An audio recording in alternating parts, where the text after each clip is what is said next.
From now, every budget we delivered, every investment we attracted, every infrastructural project we approved, and those we re-engineered are meant for our children, our future, our St. Lucia. The United Workers' Party.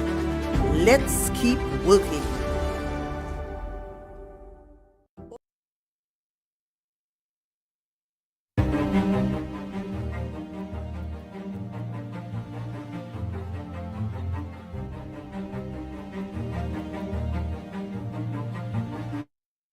Welcome to Building Bridges, Conversations on Social Development, where we explore the power of connection, collaboration, and community in shaping a more inclusive and prosperous world. Join us as we delve into the key issues, innovative solutions, and inspiring stories that drive positive change and empower individuals and communities to thrive. Let's embark on this transformative journey together, uniting hearts and minds for a brighter future for all. Let's get to work with Garfield Oliver of Caribbean American News Media. Garfield Oliver, let's get to work. Welcome to Building Bridges, Conversations on Social Development, where we explore the power of connection, collaboration, and community in shaping a more inclusive and prosperous world. Join us as we delve into... Yes, greetings, my people. Welcome to Caribbean American News platform. It is good to be here with you tonight. Welcome to all. Yes, we are building bridges. Conversations on social development. Yes, let's come together as we explore our connections, collaborations, and community in shaping a more inclusive, yes, and prosperous world. And so, folks, how was your day? Yeah, everything is good? Anybody cuss you all off yet? No, nothing yet? Aye. That's how it goes, my friends. But greetings. Welcome to the platform. Tonight we have a special guest with us. Yes, one of my favorite guests. He's here with us tonight. So share the live. We're going to give you some time, folks, to share the live. Share it with everybody. The hacks, the hackalacks, whoever you want to call. Just text them. Let them know we're on tonight. We are going to be firing on all cylinders. It is 8:08 here in studio. I don't know what time is it in your area, but you will hear, right? So greetings, friends. Please share the live as we get ready to launch in to our program for the night. Remember our phone lines, 929-586-1821. That will get you on the air. Thanks to all those who logged in last night, both on our YouTube channel and our Facebook channel. I want to say a good night to our friend over in Grenada. Greetings to you, Clive. Welcome to the platform. Greetings to you. And there is someone that I really want to introduce to you at some point. His name is Reynolds. Mr. Brother Reynolds, they're from Castries. Very good man, and I listened to him, and he has a wealth of knowledge, a wealth of information when it comes to the Castries area, Mr. Reynolds. And so I look forward to having him too. We also have an announcement for sometime, I believe the 29th of this month, or later on. The opposition leader, Dr. Friday of St. Vincent and the Grenadines, will be here on set with us. That I believe it's the 28th. His team, they're still working out the dates with Caribbean American News, so he should be on that time. So Dr. Friday from the NDP, New Democratic Party, which is the party of Sir James Mitchell of St. Vincent, will be with us. St. Vincent is geared up for elections. Elections can be called in St. Vincent at any time. Anytime soon. And so the Ralph Gonsalves administration has been in leadership for a very long time. And yes, it is a difficult task there in the country. What Ralph is doing in his last for the last few years, he have been building some very serious foundations, extending the port, pushing back the waters, bringing in sandals, doing a lot of work. But the people are suffering, of course. The people are feeling the pain still. And we know how that goes. People vote based on what they feel in their pockets, not what they see. Any big buildings or stuff. We have learned that in St. Lucia. No matter the amount of roads you put down, if the people are not feeling it in their pockets and at their dinner table, then they would have a problem with you. And so Dr. Friday will be on with us as we gear up to give him full support in his attempt to remove the Ralph Gonsalves administration there in St. Lucia. We are looking at also Keith over there in Grenada. He has a way to go, but we are monitoring our opposition leaders in the region, and we are giving support to the government that makes sense to us when it comes to policies. All right. So please share the live, folks, as you come into our platform. I haven't seen my friend Sylvia over on YouTube. She will come in soon. Kathy and Boss Lady. Hey, Boss Lady over there. Hey, Matty, Boss Lady more. Mama, Boss Lady, Sagafet, Gloriana. Damien, greetings to you. Lydia Francis is popping all over our social media here. Mama, she's taking it over by storm. And her name is not RF. More wise me. Georgia Shasho, Sagafet. Dudu. Lisa, how are you? Mary, how are you? Roslyn, yes. Bernadette. Rosemary, Moshere, Sagafet. Ian, let me say, Mama, me do the best my Lawrence here. My mem lo tamoko create Lawrence here. Mo hasab mo di da twaka, so my mem, I eat all her flying fish already. Wait for another shipment, Lawrence here. Mama, Sagafet, Dudu. Yes, Malvina, Saudi. Mary, greetings to you. Greetings, everybody. Luana, greetings. Beverly, greetings. Elizabeth, Elizabeth, what's going on, Elizabeth? ISF, good to have all of you on the platform. Massacre, no, tout moun nou sav me. Mokowe, Lauren Hippolyte, Mokowe, Sister Lauren Hippolyte. Esse esse mama way. Catherine McPhee. Catherine McPhee. So there. Faith, greetings. Share the live, folks. Share the live. Let's get the numbers up. We can start now. Of course, I'm sure. Greetings. Let's bring our guests on. Greetings, greetings, greetings. Earl. Yes, Earl Lewis. That's my buddy there. Yes, yes, it's Angeli. Yes, yes. I'm seeing you, folks. I'm seeing you. Yes, we're getting bigger and better friends. Let's continue to stay focused and get to work. I just want to remind you of something here. Cheryl, greetings. Let me just show you something, folks. Let me just show you something here. Hey, look, my friend, Mr. Ellis. Mr. Ellis, but I'm busy, so I know you're busy, so I'm not even going to be bothering you. You know, yes, yes, yes. Yes, I tried to call Champagne today. I haven't spoken to him in a long time. It's a long time. So, Bina, greetings to you. Okay, so let me just share something with you. Titus 2:16. It speaks of waiting on the blessed hope, the appearance of glorious great God and Savior Jesus Christ. Let us look at our tomorrow through the eyes of Christ. Jeremiah 29:11. We are told that God has a plan for us. Have a look with me. For the plans I have for you, declares the Lord, plans for your welfare and not for evil, to give you a future and a hope. And when we elect our government, we elect them so that they can look out for our welfare. They can look out for our future. They can give us hope. They can give us hope in the country, security, clean water, proper roads. They can respect us as citizens. They can respect us and not use the government as a gangster type system where they go after the citizens. And so tonight we have with us Brother Samuel Bowes. Yes, he is here with us. Let me bring him over quickly. I have him in the waiting room. Let me bring him out of the waiting room, folks, into our main studio. Yes, yes, yes. Yes, I got my brother here. So, Brother Samuel, welcome to the platform.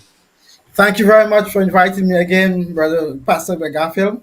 You know, you're Thank you welcome. to You're welcome anytime to this platform. You could just show up. You could just call and say, look, I want to come on tomorrow, and it's yours. Okay. I have great respect for you, sir.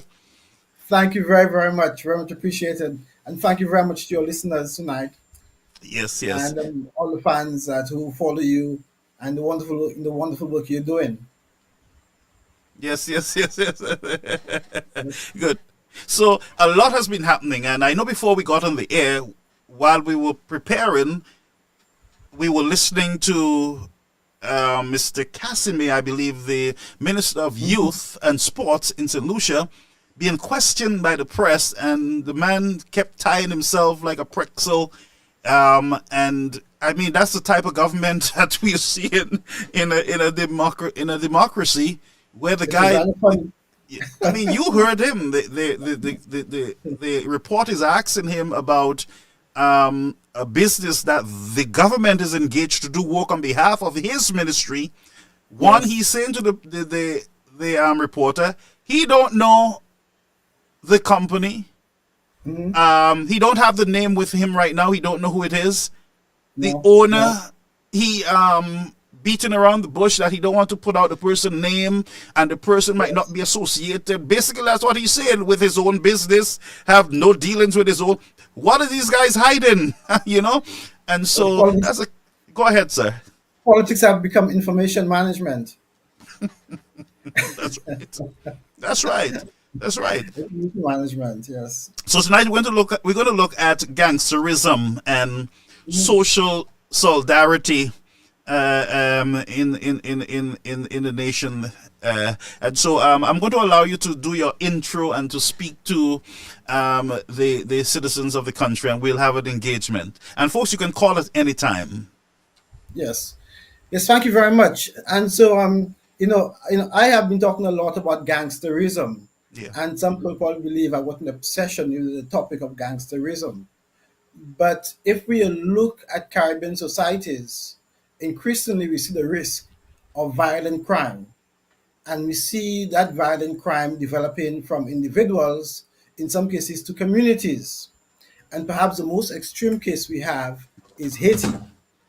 But in all the islands, you have segments of those societies that are highly criminalized, where you have a lot of crime going on, and the crime is organized. In most of these islands now, you have a lot of gun violence, and you also have a lot of homicides. And it's a matter of time before some of those islands have situations where gangs decide to play a role in the political sphere. In fact, it's already happening. Politicians are making alliances with gangsters or people they feel who can, in a sense, rule communities.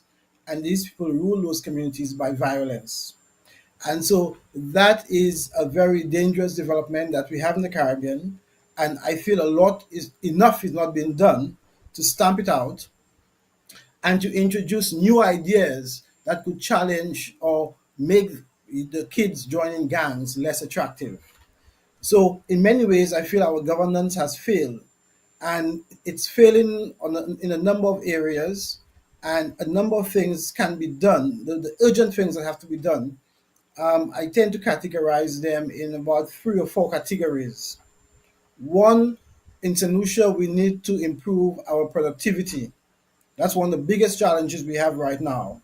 How do we improve the productivity of the country so more St. Lucians can get a decent quality of life or a decent opportunity to earn more? Secondly, we need to improve our public service. The public service is perhaps outdated and it's no longer effective, performing its tasks as effective for the changes that are occurring in our societies. So we need to focus on building stronger public services. The other thing we don't do very well in the Caribbean and in St. Lucia is what I call something I call community management.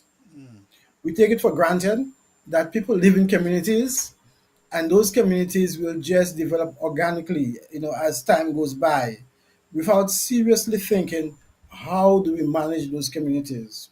So we end up in a situation where we have people hiding in communities and just committing crime, or they've been so marginalized that we only get to know them when they've killed someone, or when they've harassed someone, or when they've broken into somebody's house.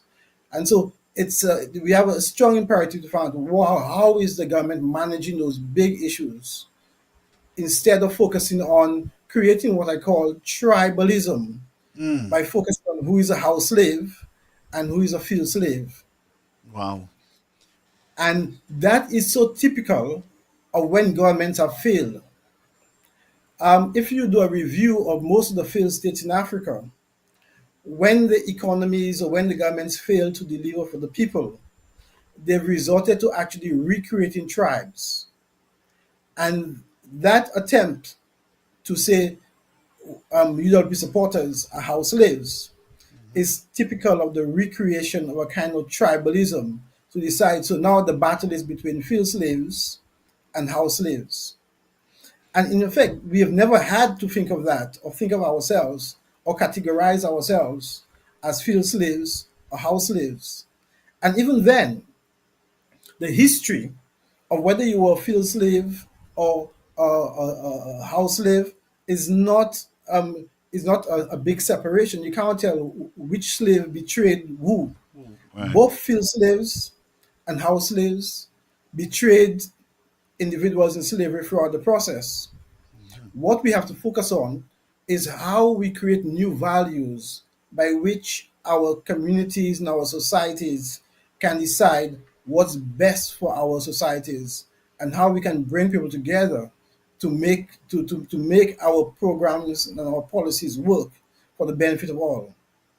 I mean, it's very sad. I'm very disappointed in Calix George Sr. Oh, you heard the statement Yes, by yes. Calix Yeah, I'm very calling. disappointed in him because, in the 1970s, 1980s, Sir John Compton suggested a tripartite approach to industrial development, where you would have collaborations between the unions, the workers, and governments in the private sector. And those programs were resented by the trade unions. And as a result, we've never managed to have a really focused or coherent industrial policy because we never focused on that tripartite arrangement whereby we could build consensus, set objectives, and try to get the outcomes that we want for the society. there was always a clash between the working class and the commercial class. And that worked to our disadvantage throughout the 80s and the 90s. And so we cannot go back to a new attempt of seeing politics as a clash between different classes in society. That's redundant, that has not served us well, and that will not serve us well. What we So, need. but you would not to interrupt you because I'm enjoying listening to you. But so you were saying the attacks that we're seeing on the citizens, the citizenry from politicians in the country could Yeah. be as a result of lack of policy ideas, Or failure policy or ideas. failed right. Yes, so the government has come in and they haven't done anything significant So they in order revert to to. as distraction. That's right. Yes.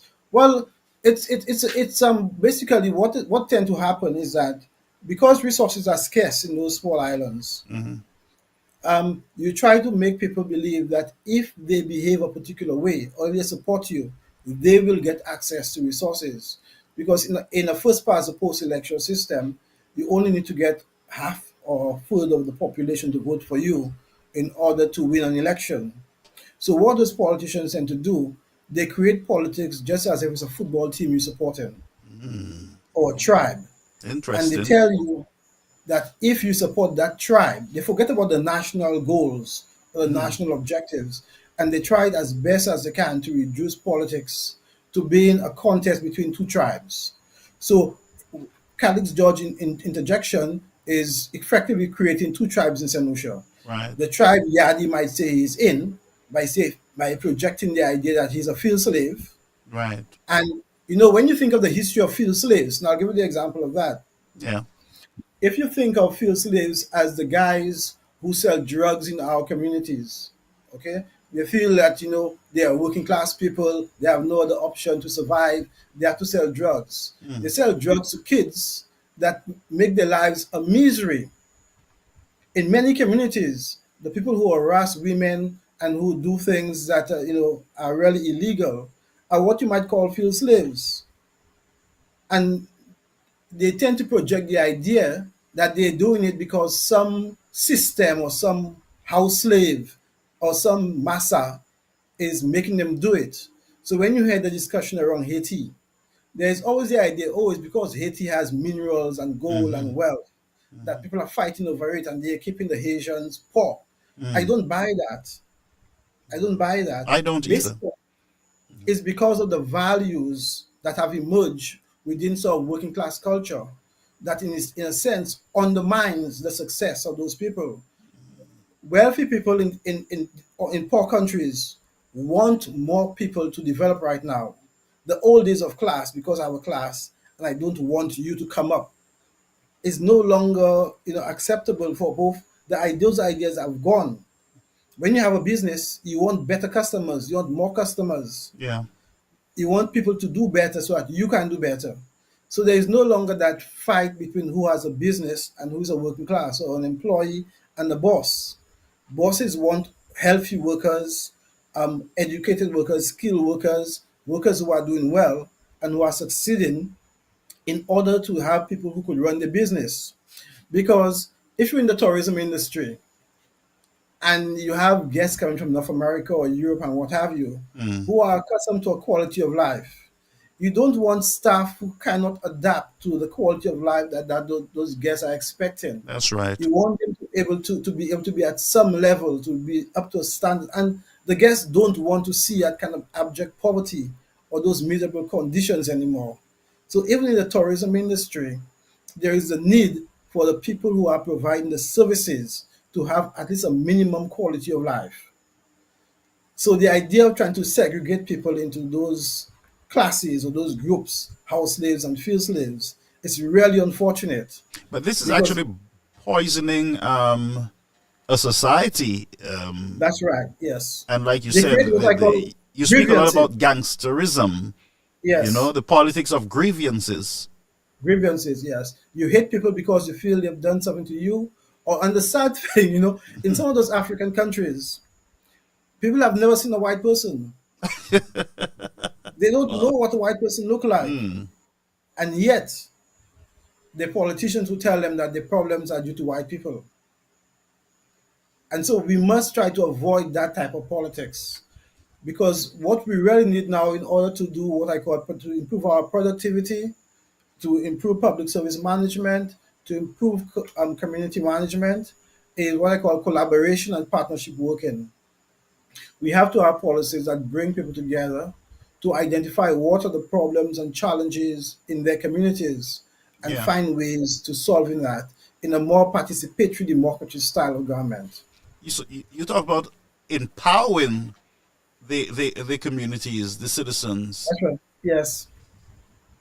Yes, because you see, one of the great things about society is that when you are part of when you're an individual who is actually engaged in contributing to the betterment of your community, you somehow, to me, become a better citizen. Yeah. It gives you a certain mindset that you want things, you're contributing to building a quality of life. Now, if you live in a community where you don't care about anything, Yeah. or nobody has never consults you or tell you about come to a meeting apart from when you go to vote every 5 years, then you tend to like you family. True. You just exist.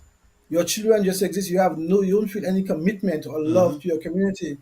Um, Community solidarity is a tangible thing. It's because you belong to an association, you belong to a club, you belong to a little organization that is helping make how you live in that community better. It empowers you, Yeah. and it's how you actually feel that you are a citizen with pride and dignity. The sad thing, for example, I saw recently the minister going on television and castigating a vendor. Now Yes. Let's imagine play it. if Let's play it. Let's play it so yeah. that the viewers So the can. same car that Joycelyn, même Joycelyn, yeah. Karen Yuskadi, she have a, I'm not even going there again. You bow your place, you buy issue, you pas parent, you v'lon l'autre place encore. Ça y est, c'est ou qui beau pessi. Ça ou écoute, let avocat from Sarah Flat. Yeah. Wait, your history of not paying rent anyway. So yes, it's the same car that Joycelyn woman. She went on the news and writing letters saying, since when Mr. Bowers, Yeah. that's a government minister. as a government minister, Government minister. yes. What is your Now, thoughts on that? okay, well, forgive me, but I have to put that in context, okay? The idea of the nation state, transcends from when you had kings who actually said, I'm the boss, you do what I say. Yes? Yep. So you had a king who had his domain, he had his serfs and what have you, who worked for them and what have you, and he dictated to them how life is going to be. Yeah. Then you had a more authoritarian type of state where, like in communist states, where the big bosses told the people what to do. That was how society was. And gradually it evolved to democracies where you respect the views and opinions of the people. And increasingly, it is moving away from that type of top-down, heavy power on people to a more conciliatory, understanding view of the human being. It most Because seems in to a be way- sorry, like blacks enslaving blacks. That's how Exactly. it's the same guys who were Yeah, I speaking mean- about how slaves seems to Yes. be acting like masses. Matters, that's right. It's Idi Amin. It's like you could have Trump or Idi Amin. So one of the things about government is that the government evolved in a way as if it has to dehumanize you when it is providing a service to you. Whoa. And that act of the state dehumanizing you in order to provide a service to you creates a very nasty and dangerous type of society. Because when the state deals with you that way, you feel you have to avoid it, you have to cheat, you have to undermine it, and you have to find other ways of surviving because the state dehumanizes you at every stage. So that leads to an increase of criminal activities and corruption. Exactly. Yes. Okay. Because the state is hostile towards you. because it's a government minister. He's actually in the capacity of minister of local government. My God. This woman, regardless of who she is, she's trying to get a service from government. Now she may have a hostile view, or she may, not express herself in a way that is pleasing to the minister. But at the end of the day, Because she's not he is part of his charged. gang. She's not part of his gang, but she is charged with providing a service to her. So, to when you see a government minister behaving that way, that speaks to what you call service management, Yeah. or customer service. And if that is the mindset that young people emulate as to how they should treat customers We or in trouble. citizens, Yeah. we have a problem. We in trouble. But Philip, Richard is displaying exactly what we see in all agencies of government, whether you want a passport or you need some government document, whether you got to Yes. stand outside in the rain and they close the doors on you, or they have you to leave Miku or Soufre and come to Castries and suck their teeth at you and Yes. be rude to you. That's the same thing that we see. So we have a major problem in the country, Mr. Bowes. Yes. And I'll tell you what the other problem is. People tend to believe that is culture. That is our culture. And they think it becomes, because it's what we do and we accept it for over a period of time. We then say that's our culture. We are Caribbean people. That's our culture. But the sad thing is that that is not the case. That's All not. societies has had cruel and demeaning ways of treating other people.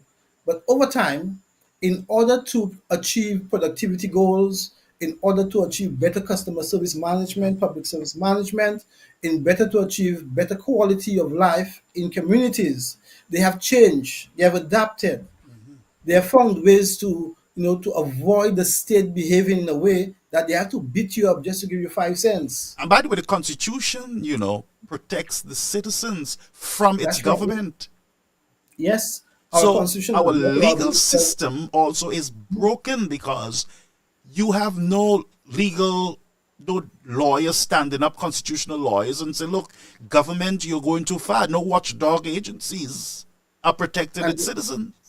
and the sad thing is that the prime minister must have seen that. He said he did not. And and He well, don't better show know. it again, so at least somebody could show it to him, He's because aware. He sees everything. He scrolls so if Facebook like there's no tomorrow. yes, so if a government minister is allowed to get away with that, are civil servants likely to get away with that? Are kids at school likely to behave that way? And we have to ask ourselves, isn't that an example of gangsterism? That's right. That's right. Isn't that an There we example of go. gangsterism? What else do we need to show a mindset, to reflect a mindset? We see the Unless we see a gun. manipulation and violence, the threat of That's right. violence against the citizens. Are we waiting for a gun to be pulled on someone before we say we realize where we are? We can't have that. And that's why this topic is so important, because that style of behavior, it erodes almost every facet of our society. We can't improve productivity because employees want to behave that way. Yeah. Managers want to behave that way. And when they behave that way, it diminishes productivity in our society. It doesn't enhance productivity. It don't. And I don't see government, the truth. I see government giving its citizens lip service. There is no long-term development plan for the citizens, but a little Right. step program, some temporary fix like plywood in the city. Those are temporary stuff. We are Yes. not. There is no real long-term development plan for the citizens of the country. And St. Lucia, to me, looking in, I'll tell the truth, St. Lucia is looking very bad when it comes to governance. You know, It's not the looking too sad good. thing, the sad thing that's happened in St. Lucia, I think, is that our politics have changed to become a politics where people have go into politics because of what you call populism, Yeah. not because they have a driving mission to achieve anything different or unique, or they're passionate. I I cannot tell, and I don't want to jump on Richard Frederick, Right. but I don't know what passion Richard Frederick has for urban renewal and housing that Well, make him that the You don't only see it. ministry we have is a Ministry of Housing and Local Government. I'm trying to figure out, well, what has he shown? What passion? What design? What is it that he has? What vision he has expressed for Castries or for housing in St. Lucia that That's a make him very at big the only, ministry, Mr. Bowes. that's right. And You're dealing with the lives of people, community, the development of communities. I mean, to tackle crime, the person that should be at the forefront of dealing with crime is the Minister of Housing and Local Housing. Government. That's right. Yeah. That's right. Because crime is a community problem. It is. People who live at least the kind of crime we have, the kind of violent crime, is a community problem. Yeah. And you have people living in communities who have quarrels, and those quarrels fester for years. Yeah. Families grow to hate families because the dog go over the fence. A son did something to a daughter many years ago, Some land and house dispute. yes, the neighbors are too close to each other. When they Yeah. pass, they drop a word for the neighbor, and they tell each other, "I'll shoot you one day or I'll kill you," because of some silly little things. Yeah. And the institution that can really tackle that is the Ministry of Local Government, by how they organize those communities. So they've removed, because the minister has taken all the power from local government, they've removed the power at the base, in the community level. They have not replaced an alternative power at the community level to deal with those issues or to know what is really happening in those communities. And so they just explode into violence every now and then. And I could tell that from my own experience. I grew up in the ghettos. Yeah. I grew up in Lastic Hill. So I know when I was growing up, I know the kind of quarrels I saw people had on the street, that we got into big family quarrels and what have you. And that is still going on, perhaps 100-fold in some of those communities in Marcia, in Bruceville, in all those communities. The same thing is happening time and time again. The danger you have now is access to guns. Oh boy. Yeah. Yeah. The And because disputes of were the always access, there. they were always there. Yeah. You always had neighbors who hated each other. Tool Who, change. yeah, you always had it in a society. But one would have thought that and you see, it's the I try to place what I say within a historic context. Yeah. Prior to independence, the state did not care about ordinary solutions. Okay, the state only cared about a small group who were the colonial classes and what have you. They Right. were the people the state were concerned about. If you live in Anslare or Miku or somewhere way back behind God's back, no government was really concerned about you. The people who live around Castries in a little thing, that was St. Lucia. That was who the government was really concerned about, the traders and what have you. There were no playing fields in Anslare or schools in Anslare or anything like that. So these people did not exist. Yeah. Okay, so those people got into their own onto their own devices. They did whatever they wanted to do in the communities. They settled their disputes. They had their fights and what have you. They drank their rum, and nobody cared about them. St. Lucia was a little, perhaps Brazil Street and a few people around the CDCs and what have you. That was St. Lucia. Mindufili Park was well cared for. Picket fence, well painted. The uniforms, the pavilions, the same as you would get in England. Okay, but there was nothing in our districts.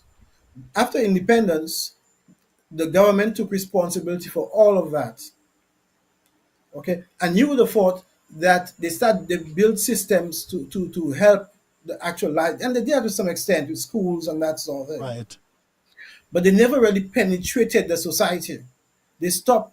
Politicians stopped actually trying to influence the behavior of communities. They just decided to know, we could get X amount of votes. We registered for X amount of votes. We pay them some money. We do whatever we can to get X amount of votes, and that's it. After they got the votes, politicians now no longer have a passion. The Minister of Health doesn't have a passion for health. No. No. Prior to being appointed Minister of Health, he never expressed a view on health. Wow. Okay, and you have that all along. Many of the ministers you have are not in politics because they want to do something to improve a particular department, or or something. Whereas that used to be what politics used to be about in the past. You went into politics because you had a passion Yeah. for a particular sector in your in your country. So all that has changed, and I think that's the opportunity UWP have is to have politicians who could reintroduce those conservative values of entrepreneurship, and how they bring people together in order to make about big change in the years to come. Whereas to me, the Labour Party has descended into a kind of, if government doesn't is not going to do it, nobody is going to do it, and everything is and the whole society is now or the whole idea of government is driven by what the cabinet says or what the prime minister says, as opposed to igniting the imagination of the whole nation. Because we know nothing is going to change within the next 2 years So in St. Lucia.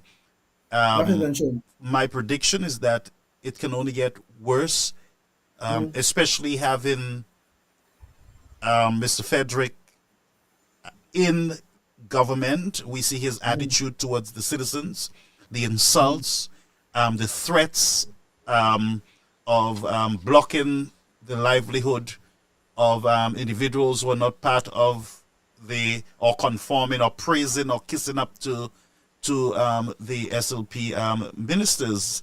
Our friend in Castries, Fannis, he brought he. By the way, Richard Frederick actually weaponized government, weaponized the Castries City Council, and the housing. What do you call it? The NHC. And you see, yeah. Well, it's. I don't want to make this a discussion of Richard Frederick, but I want to make a discussion of how government should work. Yeah. Modern governments do no longer try to do everything. They're not project managers. Yeah. They're bad at it. Government, St. Jude's is an example of how we've spent almost $400 million and we still don't have a hospital, because governments are bad at project management. They're just not good at that. They should not be in that business. And what governments can be good at is creating the environment or the That's right. policies That's right. that make things happen. So they could create a health policy or a health ecosystem, as I would call it, to improve healthcare and what have you in the society, as opposed to trying to build those institutions, those things, build a framework whereby perhaps the private sectors or doctors and what have you can build their buildings and organize their structures, have their hospitals, their mini hospitals, to deliver quality healthcare. Okay, in housing, I think the minister came in with the idea that as Minister of Housing, he has to build houses. Yeah. And in trying to build houses, he has to make deals with investors, because it is investors who have the money to build the housing. And that model has not worked in St. Lucia for the last 20 years. We're not learning. Okay. First, they tried to do the shock project. They gave the contracts to one investor. Somehow it didn't work out. Another government came and they gave it to a different investor. Before they could get the project off the ground, another government came and they gave it to another. They've canceled the contracts and what have you. And over the last 20 years, not one house has been built. Okay. So for me, again, even I'm just watching how governments should approach the challenge they face. Yeah. The idea of building houses when you have a shortfall of 15,000 Yeah. 15,000 affordable houses are needed, decent houses are needed. Even if you get an investor to build 1,000 houses, it will not scratch the challenge. Okay, so what's needed is clever housing policy. Yeah. And like several other areas of government, the government is not thinking hard enough how it can engineer policies to influence behavior rather than trying to deliver the outcome itself. And by trying to deliver the outcomes itself, It is failing, and as a result, it's only causing more and more problems. And that's a big challenge we have. How we make government think differently from how they currently think, that they have to deliver everything themselves, as if they are the only agent or force of agency in the society, which is a big problem because somehow they are failing to build, because of the antagonism or the politics of the combative politics and the lack of a big focus on consensus building. They are failing to build the collaborations or the consortiums that are needed, the partnerships that are needed in order to achieve better outcomes. I'm being generous to them, okay, Yeah, I by saying realize. yes. Now the problem is that in a lot of cases, perhaps politicians are looking for the kickbacks, Yeah, or they're looking for opportunities in, they're too keen to look for benefits for themselves, direct benefits for themselves, and they're to not. focus And primarily on policy and the kind of partnership building and collaboration that is needed to actually get real tangible benefits. And that's a big problem when it comes to, because the politicians are looking for their own opportunities, productivity remains low. They have made sure the civil service is weak, so the civil service cannot challenge their decisions. So things are not being done in a very structured way. And so they have just ignored community management. And that's why we have the society that is not, doesn't have the solidarity to face the challenges of crime and antisocial behavior. Because effectively, almost in every sector, no one has credibility in the society. no, No one, you cannot trust anybody, because and at the top, the you see, focus of the government and the society is not about building trust and solidarity. It's everybody looking out for themselves, and and that's a very dangerous we've been situation. electing the same set of politicians with no ideas. Not that they had ideas and they run out of ideas. They're Yeah. they're bankrupt when it comes to how to develop our communities, how to deal with the housing crisis. For Yeah. instance, you have Mr. Frederick comes in like a bully, and I want to make it about him because he's responsible for housing at this time. So we speak Yeah. about him when we talk about housing. Yeah. This guy came in with his boxing gloves on, ready to take a fight with anyone Yes. in the housing um, in the housing field, and so he met a well put together plan, projects that should have continued. Mhm. There were no corruption.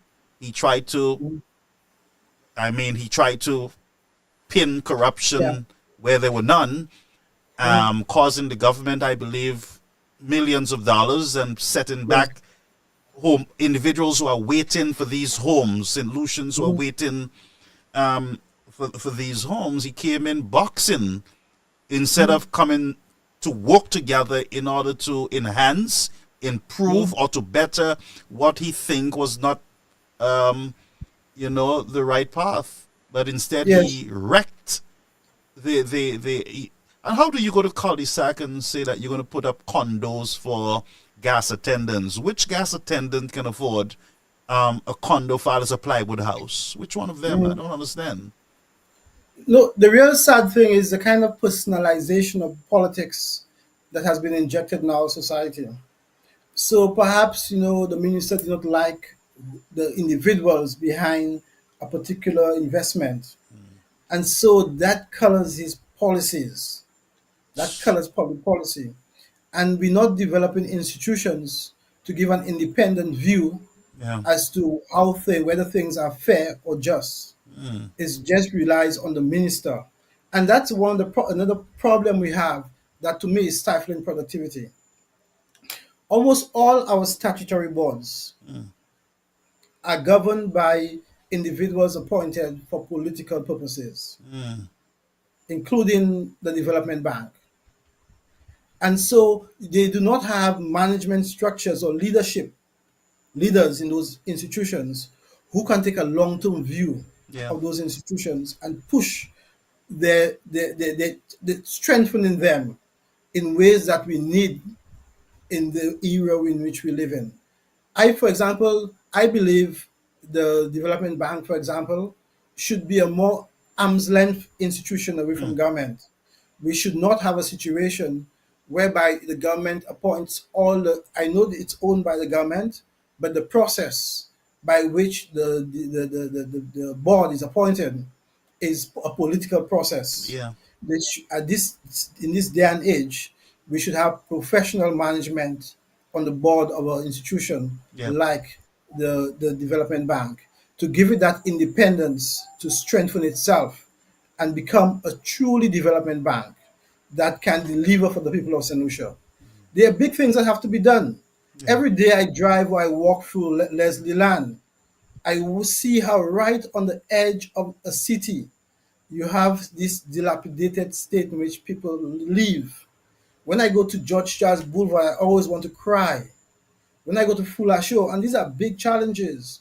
And these are things that our institutions should really be looking at and come up with plans. And no one speaks about it as if it is a natural thing we just accept.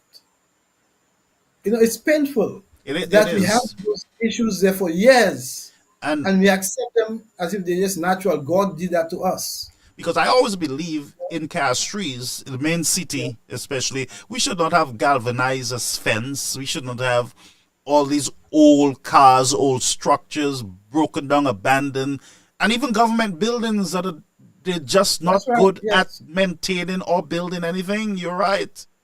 So you would have expected that with all the methodologies that are available these days, it is possible to start redesigning what those communities should look like in 10, 20 years time, 40 years time, Yeah. and then creating programs whereby ordinary people can participate or invest in how those developments take place. But there is nothing of that. It's as if we're in a conspiracy to dilapidate those communities Yeah. so that some wealthy investors could come and buy them over. Well, we saw it with the You Bonanza know land and other lands exactly. in the country. So it looked like Yeah, we have a land minister and not a housing yep, minister. exactly. Real estate developers and what have you. They just collaborating with real estate developers in order to perhaps profit themselves. Yeah. Okay, so these are the kind of challenges I see. As we think of how we tackle the next elections, Yeah. how we reignite that sense of entrepreneurship that That's the right. United Workers Party is known for, Yeah. and see how we can build policies around that in order to take a transformation away from the idea that it's only government who does things in St. Lucia, Mm. and if the government has no idea, nothing is going to be done. Yeah. Okay, Yep. how we build those partnerships and those collaborations in an entrepreneurial way to bring changes to the quality of life of St. Lucians. Because I And would like to see, sorry, coming out, I'm well, going that's into fine. the next elections, way before that, by the way. I would want to see an aggressive policy plans for Yes. housing, a bold and aggressive one, because we must Yes. address the housing issue. We got to do Yes. it now. Yes. We're running out of time. Yes. Also, the land issue in the country, where you have St. Lucians living on I don't know if you call it Squatting. crown lands or government property, Yes. There's a lot of squatting going on, squatting. and We need to and fix it's been that. encouraged by the policies. Yes. I mean, every time I go to Dennery, Oh, there is that place where they sell the stuff on the hill that over the you could stand White Rock, the little hut, yes, where Rocky they've Lane. they've built, yes, and you look into the area, you can see that Yeah, lovely piece of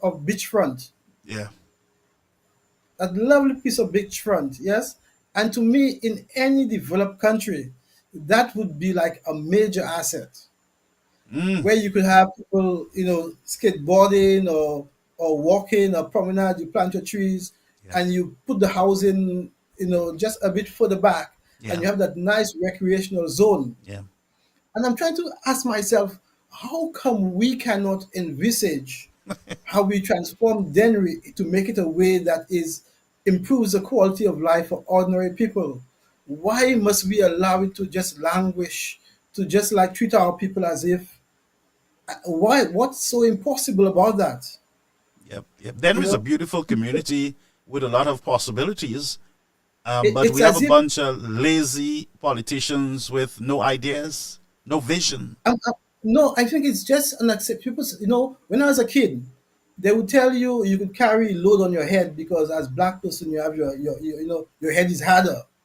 So putting your torch and putting a heavy load on your head was like what black people can do. So you're Yes. doing it. That's how it is. Yeah. And I think there is that mentality seems to be deep in our psyche that it is acceptable for our people to live in shanty towns and in shacks and in states of poverty and misery. And who are in public life are not thinking day and night as to how we can improve the quality of life of our people. But I think in To be Denver, honest, sorry, the mhm, the United Workers Party had a program of painting and trying to give a facelift yes, to some of the yes, older houses there and to take down the abandoned ones. yes, And I remember I went there a year and it you started seeing, some that's right, improvement, yes, mhm, in the community. Um, yes, but like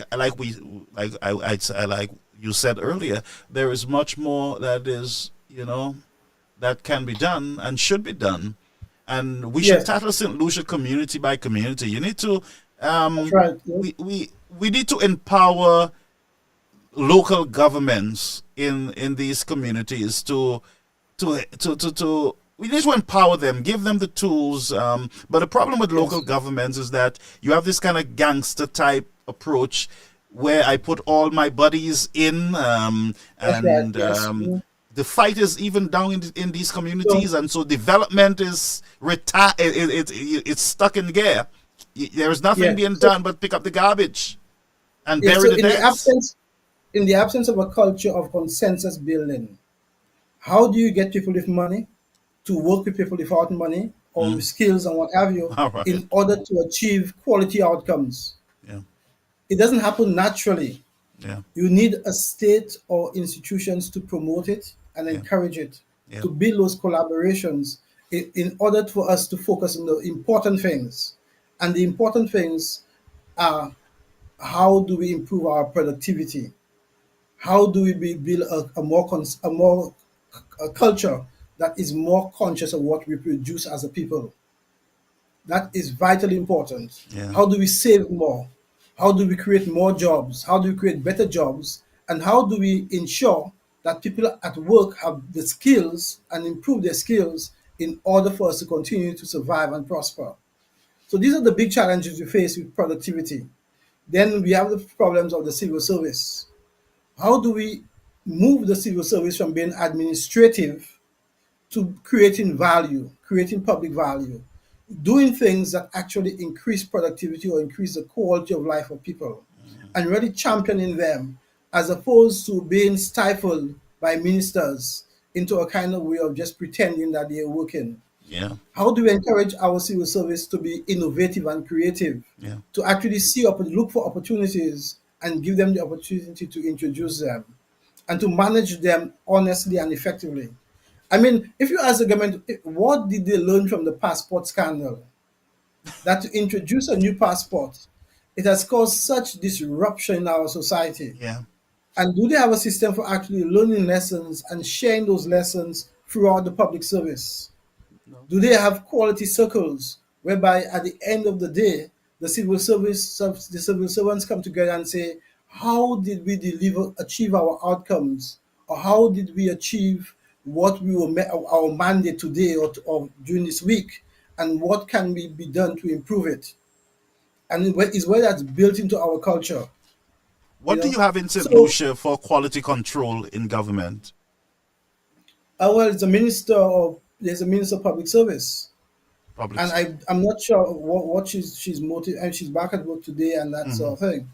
But I'm not sure. I haven't heard from the Minister of Public Services. But she, Um, sorry, not to interrupt you, but she gave a lot of lip service herself. She said to us during the passport situation that she was going to do her investigations in the Yeah. disruptions and all the, the stuff that was alleged, Yeah. and she never came back to the people. Yes, because as I said, I don't think the minister, people who are appointed to the ministries, are really passionate about the ministries that they have. I think they just feel it's a reward for their political actions. So while they try to strengthen their constituencies, they use whatever influence they have as ministers Yeah. to spend time strengthening the ministries. But I don't get the sense that they're really passionate about what a modern public service is about. Yeah. Somehow they believe it's only natural that public servants could be second rated or second class. That how people experience government is not really important. And so to win their elections, all they have to do is make sure that they give enough parcels to sufficient people in the constituency to win. But that is not increasing the cake. The cake is getting smaller and smaller and smaller, and they have to go back and borrow, borrow, borrow, and tax, tax, tax. And it's just causing people to be more impoverished as opposed to improving the quality of life of people. And that's a vicious cycle we are in. Yeah. And we have to find a way to break that kind of cycle that's actually pulling us down. We're doing it's going more. to take a lot to do that, because St. Lucians are very stubborn people, and once they get You know, accustomed of doing something a certain way, once you try to, I don't buy that. you don't buy I it, don't right? buy that. No, I don't buy that. You see, when there is something called agency, Yeah. people don't just do things naturally.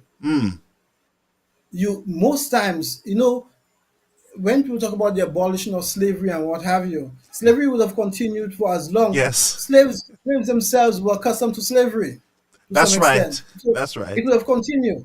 But one or two individuals said, that cannot be right. That's right. I am going to serve as a different example. I'm going to tell you that could be done differently. You know, human beings would continue doing the same thing unless there is an agent, some set of people who are prepared to stand up and say, let's look at that again and see whether we can do better. Or they could introduce a new idea into the Right. society. That's right. And perhaps part of the problem we have is that we have encouraged a culture of silence and complacency. So we're not having the type of discussions we ought to have about our society. We've satisfied ourselves to see culture as a kind of entertainment, dance, music, food, clothes, and what have you. And we haven't seen culture as productivity, as what are the things that could cause us to collaborate or to work together better, and how do we promote that? How do we overcome? How do we deal with conflict? How in our culture, and how do we change that? What we need to change? What are the values that that we fail to adopt in order to become more productive? And we need new institutions to actually go out and promote those things. Yeah. And part of the problem is that we have no productivity target. Nobody knows what. It's interesting. The Minister of Finance never tells you what the growth target is for St. Lucia. No. It's only it's only at the end he tells you, oh, we had 3%. 3%. Yes. Yes. Yes. That's right. So he's not going to tell you in advance that he wants 3% above inflation, which Yeah. should This be is our about target. 8%, Yeah. in order to really Yeah. get growth. Okay, that's the target, 8%. So he doesn't say anything. No minister tells you what the target is. So you don't have a culture that is actually trying to see how we improve on where we are. It's just like whatever happened, we find a way to spin it as an achievement. So we don't say what really caused the employment figures to go up. We can't really tell you. It just because it went up, it went up. Okay, Because we don't know whether it is. I saw We don't- boasting about improve job That's right. figures and Yeah. improve this and improve that, and it would appear to me that they are measuring these numbers based on COVID-19 period. Exactly. How does So that COVID, make that's right. sense? And somehow, it's like it's just for politics. It's just Politics. information. Yeah. They're just confusing. The information is just, the thing is, the information most people get is from the media. Yeah. Because So most people don't have the time to really verify anything. because The I would radio feel station, sorry for the Labour Party, sorry, because of the time they came in at yeah, at almost at the end of COVID-19.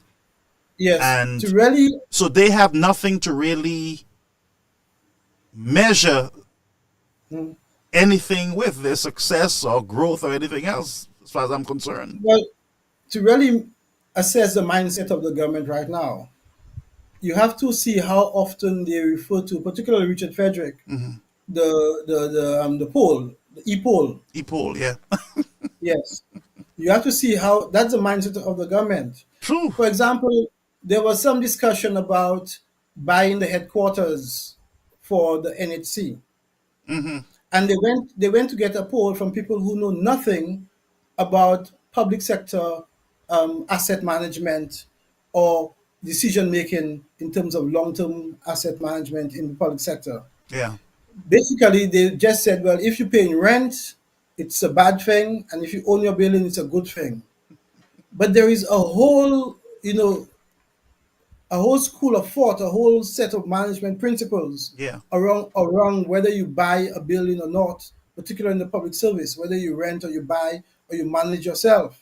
There is a whole set of techniques and formulas that you use to decide whether or not it's a good decision. And these are tried and tested methods that you ought to apply when you're making a long-term asset decision for a public service organization. But they have no time for that. All they want is to tell somebody who doesn't know anything about that methodology of making those decisions whether it's a good thing or not. And the people are only repeating what they heard Yeah. on the radio or the television. Yeah. Okay? From the And same it's a kind of, individuals, huh? that's right. And it's a very sad way to run a society because you're not encouraging knowledge, you're not encouraging creativity, you're not encouraging innovation. So let me And ask but you, if the you're NIC, sorry, the NIC headquarters, you think that's a good, that was a good move by the government? Sell the land, buy a building for given the headquarters? man given the mandate, if the minister simply sees his role as being a landlord, okay, managing a few buildings because he believes he perhaps you have popular come and asking for rent, so you put them in these buildings so that they could vote for you. Okay, that's the mindset of perhaps ministers in politics. It's politics. If you're operating only on politics, then it's a good decision. But if you're operating in terms of what's best for the country and how you build up housing, the housing sector, and how you build up a framework that would improve the quality of housing for St. Lucia, it's a totally useless decision Yeah. because instead of using that resource to actually build an entity that could, in a sense, feed on itself, create its own mechanism for generating housing. You've just wasted the opportunity by, in a sense, doing a rush sale of a parcel of land that has so much value just for a vanity project. It reminds me of some of the worst excesses of what African leaders used to do that keep them in the failed state situation that you have today. And the sad thing is that they prey on the ignorance or they feed the ignorance of our people. Yeah. So Yep. they Yep. wouldn't get a group of eminent solutions to assess that decision and come out with a finding. They just go on the street and ask people who have no knowledge or techniques for assessing it to tell them what they feel. And then they project that, oh, the people want it. Well, So it's I as believe the SLP government, they have done a lot of damage to themselves and to professionals in the country. So when, just like St. Jude's, a whole set of yes, professionals, so-called professionals, went down there and said, "Oh yeah, yeah, the new building is bad for St. Lucia. You have to go back to the old one," but no figures, no yeah, completion dates, nothing at all. But these were professionals, and so St. Lucians have become skeptical about so-called professionals in the country. Maybe that's why the Yeah. SLP are going to the man on the street to decide Yes. whether they need to, whatever they need to do in the country. Well, you've had a lot of that. In a lot of the developed countries, the whole thing, Trump was good at that, Yeah, is to just bash professionals. So that's people, dangerous, by the way. yeah, they've developed a whole culture, a whole style of governance where, the best example last night, I was listening to a program with Earl Huntley, Mm, and you had a guy called Barbecue in Haiti, yeah, and Barbecue is saying that it is not people with guns, which he has, that undermine Haiti. The educated people also undermine Haiti. So you have a kind of relativism, mm, and so now Barbecue wants to be in government. yeah, What you might look out for in St. Lucia is the caliber of people that will be appointed to the Senate or yeah, to banks and what have you yeah, by this administration. So you have people who have borderline criminal involvement, yeah. feeling now that because they support a politician in a particular way, they have a legitimate right to be on a statutory board. Mm. And so gradually, you find this, then when they get to those boards, their mindset, so their modus of operating is like gangsters. They don't operate in what you would call the public standards, the quality of rigorous qualities that you would expect You're speaking and I'm of seeing it right before my eyes.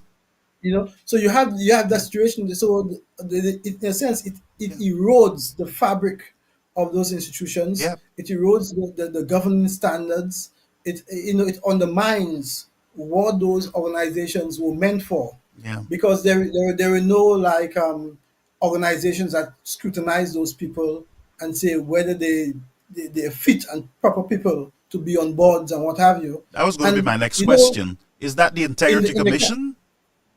well, I don't know. Perhaps they should be doing that. In England and America and in all of the developed countries, you had a situation whereby a lot of scandals came out in a particular in the 90s, and because of those scandals, they did certain commissions to decide what qualities you ought to have in order to participate in public life. So you had standards in public life, and so there were a lot of effort was made to clean up either statutory boards or people who on boards and that sort of thing. But somehow, in the Caribbean, that rigorous thing have not arrived. We haven't really put emphasis Yeah, on those qualities, those standards being rigorously enforced yeah, in true. order to improve our public life. And to me, the opposite is now occurring, that who are ever on the bandwagon of the politicians, they automatically get themselves on those statutory boards or within the institutions of government.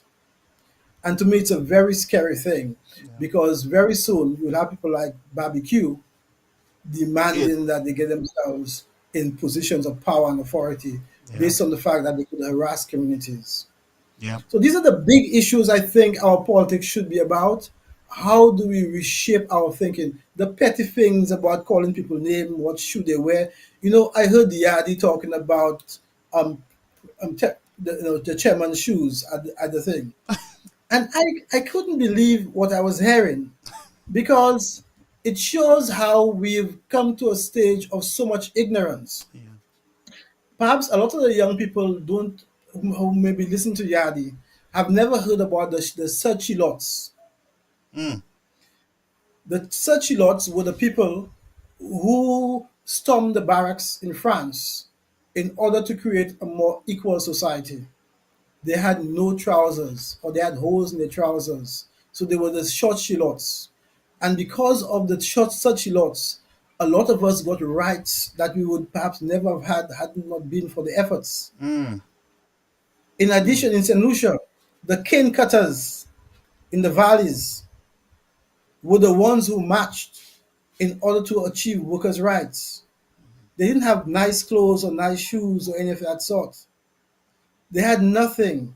Just perhaps their bare feet, they walked from Cul-de-sac to cast trees in order to get better wages, working conditions.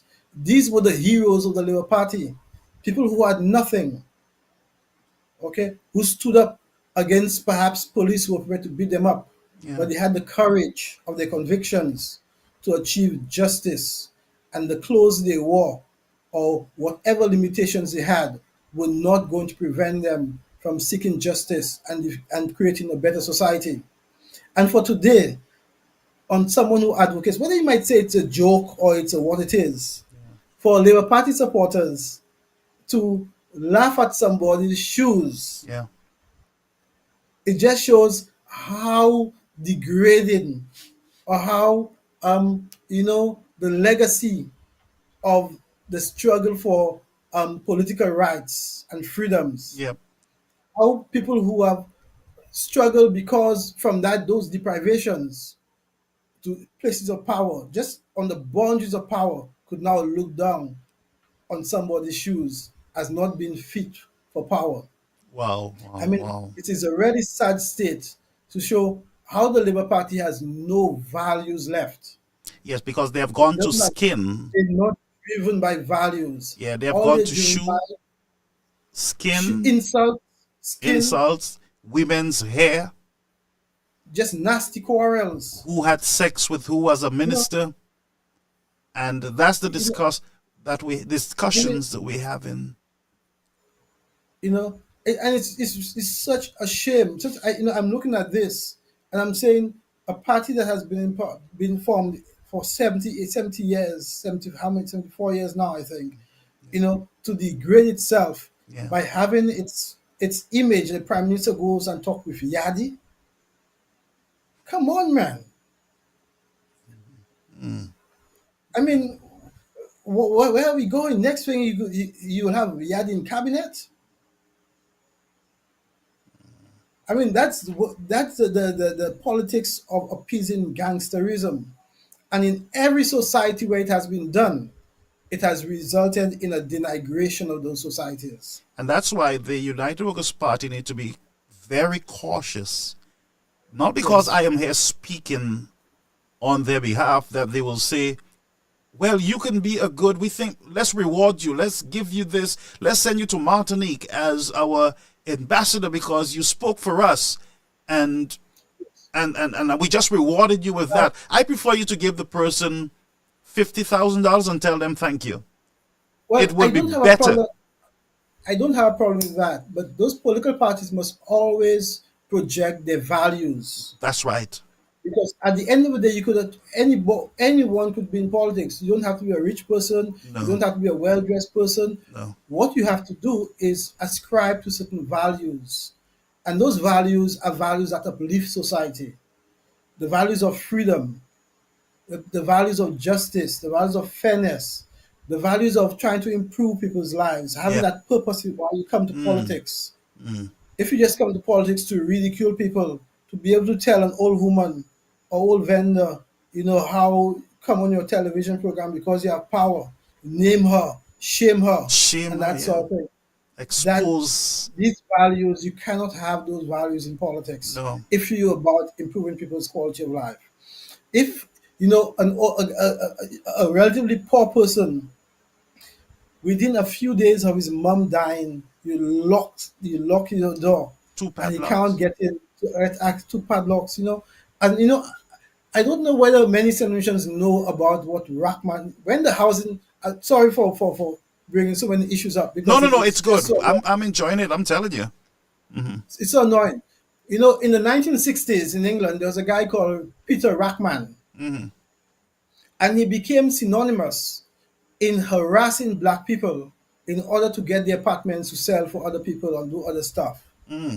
So, because of the techniques he used in order to make sure he had control over his apartments to rent to whoever he wanted to, he became synonymous with, making tenants' lives miserable Yeah. in order to get access.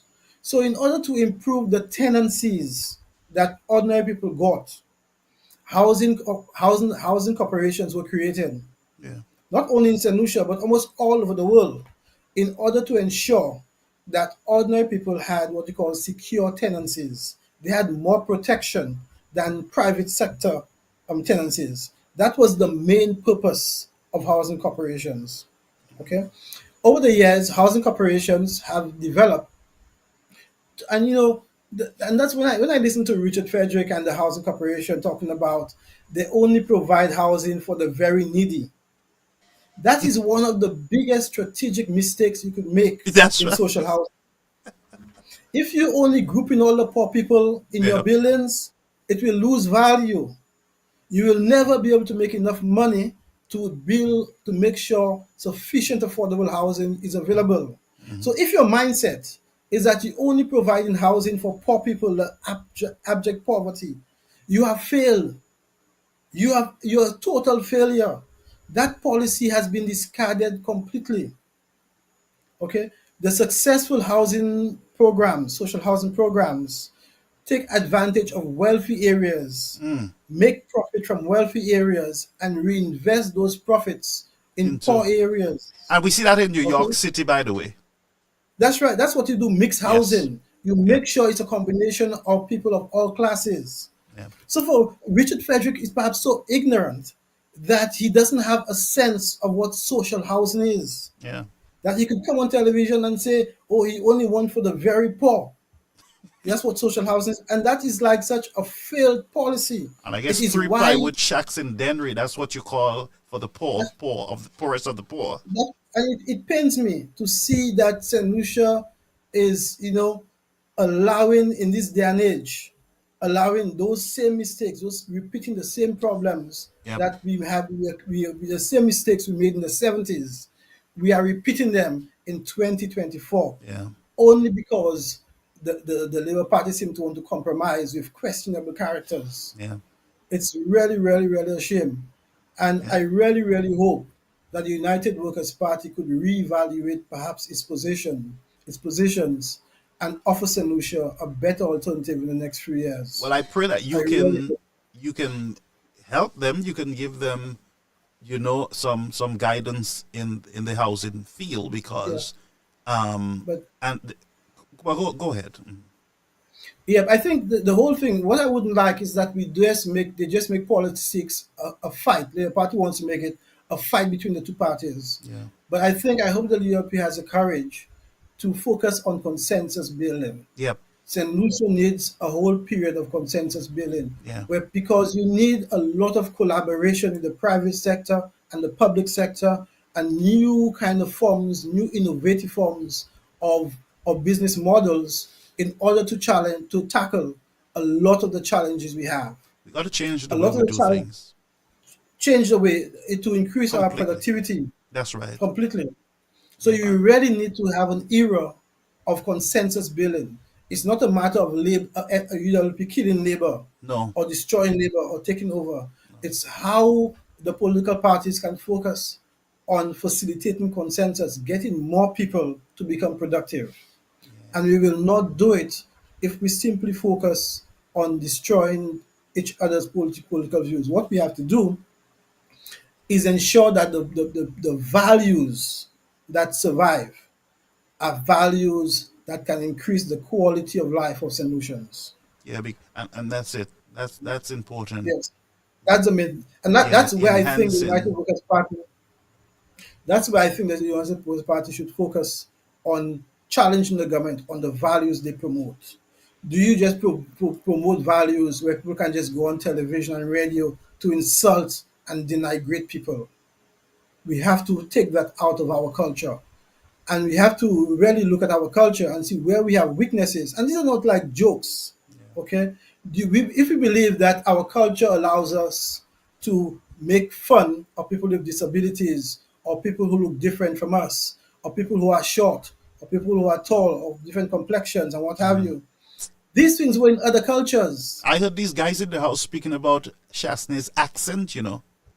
That's right, These things were in other cultures, and they Yeah. gradually removed it in Yeah. order to get progress, in order to improve to get people to work together, to get people to participate, and to get people to focus on what's important for their society.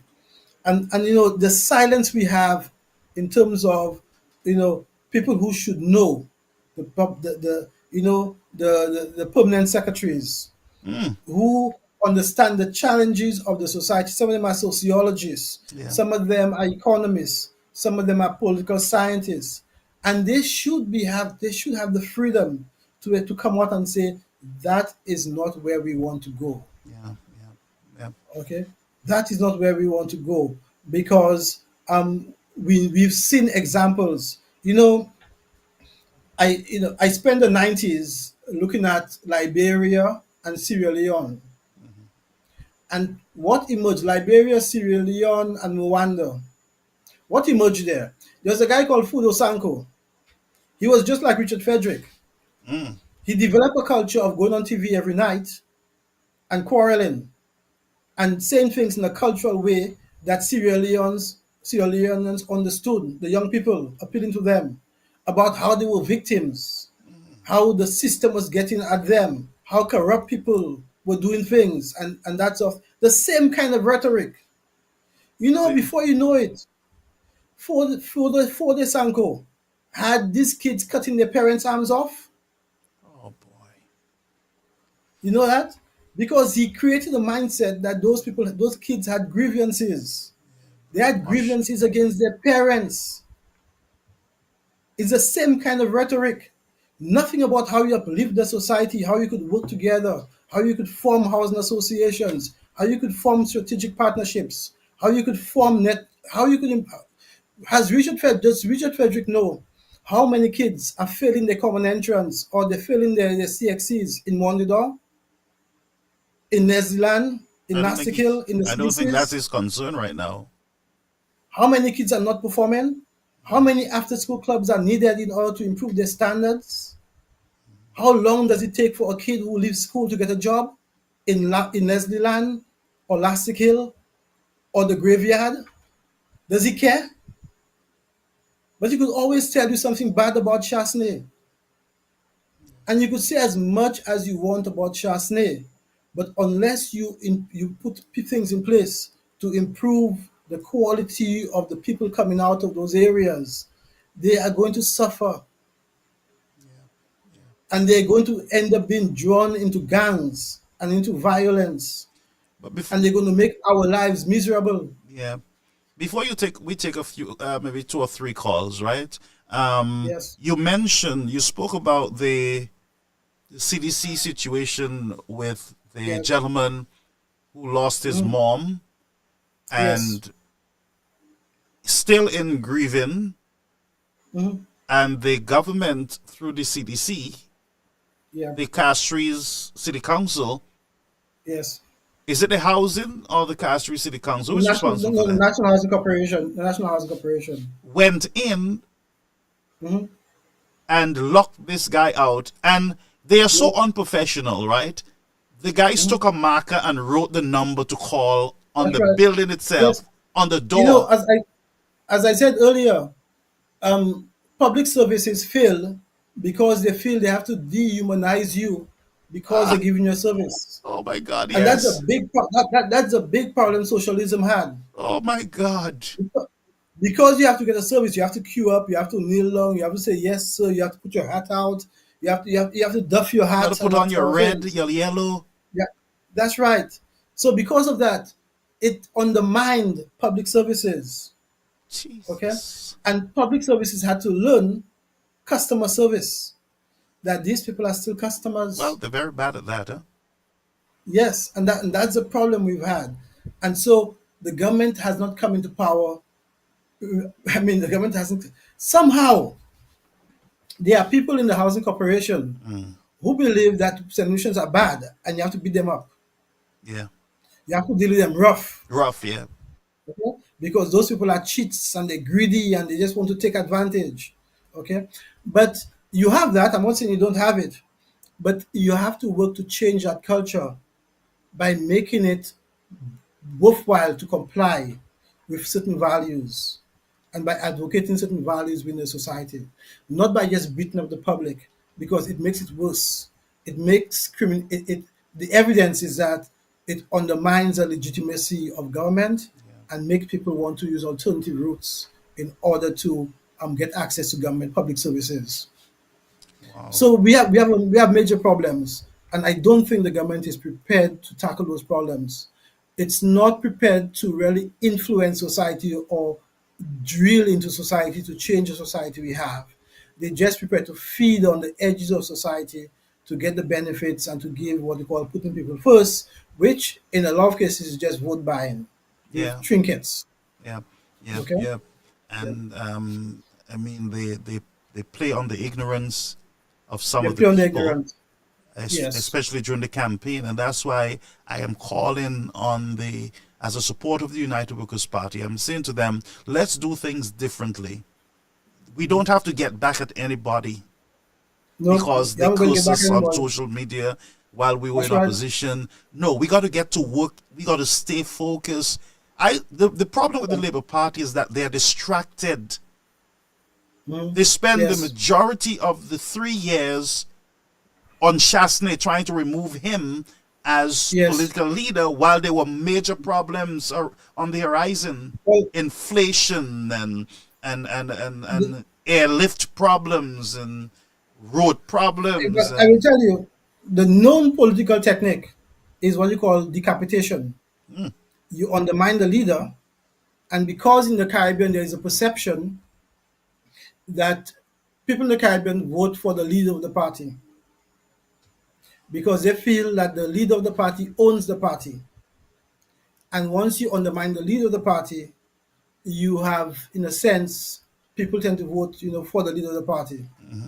So that approach, by and large, a lot of politicians have used it yeah, to win elections in the Caribbean.